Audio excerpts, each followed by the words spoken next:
Friends, நான் மஜித் பேசுகிறேன். இப்போ நம்ம பார்க்குற இந்த மொபைல் வந்து கூகுள் பிக்சலில் வந்து 6Aன்னு சொல்லிட்டு ஒரு 5G மொபைலு. சரியா, இது வந்து பார்த்திங்கன்னா ஏற்கனவே நம்ம போட்டிருக்கோம். 9000 ரூபா போட்டோங்க. இது வந்து பார்த்திங்கன்னா டிஸ்பிளே சேஞ்சுடு. இதை எடுத்துக்காட்டு பாஸ். 9000 ரூபா போட்டோம். இப்போ வந்து பார்த்திங்கன்னா மனுஷன் வந்து காசு வந்து அர்ஜென்ட்டுன்னு சொல்லிட்டு விற்கிறாப்புல. 7500 ரூபா, 7500. சரியா, 7500.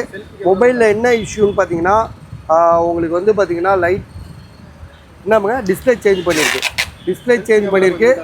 செல்ஃபு கேமரா வந்து கொஞ்சம் மங்கலாக இருக்குது. ஏன்னா டிஸ்பிளே சேஞ்ச் பண்ணியிருக்குல்ல, அதனால் கொஞ்சம் சுமாராக தான் இருக்கும். பேக் கேமரா சூப்பராக இருக்குது.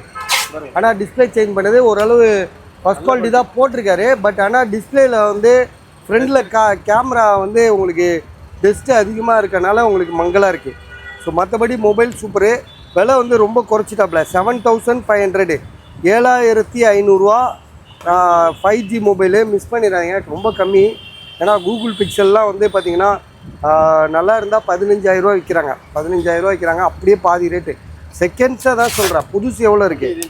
புதுசு 20 ரூபா இருக்குமா? 30 ரூபா இருக்காமல. இது வந்து பார்த்திங்கன்னா சாம்சங்கில் வந்து S20 FE 5G மொபைலு.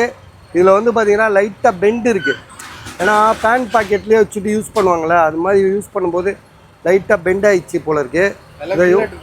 ஆமாம், ஆனால் இம்போர்ட்டட் அப்ராட். இது சிங்கிள் சிம். இது அப்ராட் மொபைலு. லைட்டாக பெண்டாக இருக்குது. ஜிபி வந்து 8/128. மொபைல் உண்மையிலே தரமான மொபைல் தான் இது. விலை வந்து பார்த்திங்கன்னா உங்களுக்கு வெறும் 8000 ரூபா தான் போட்டிருக்கு. 8000 ருபீஸ் இதோட விலை. சரியா, வேணுன்றவங்க உடனே கால் பண்ணுங்க. Airtel 5G mobile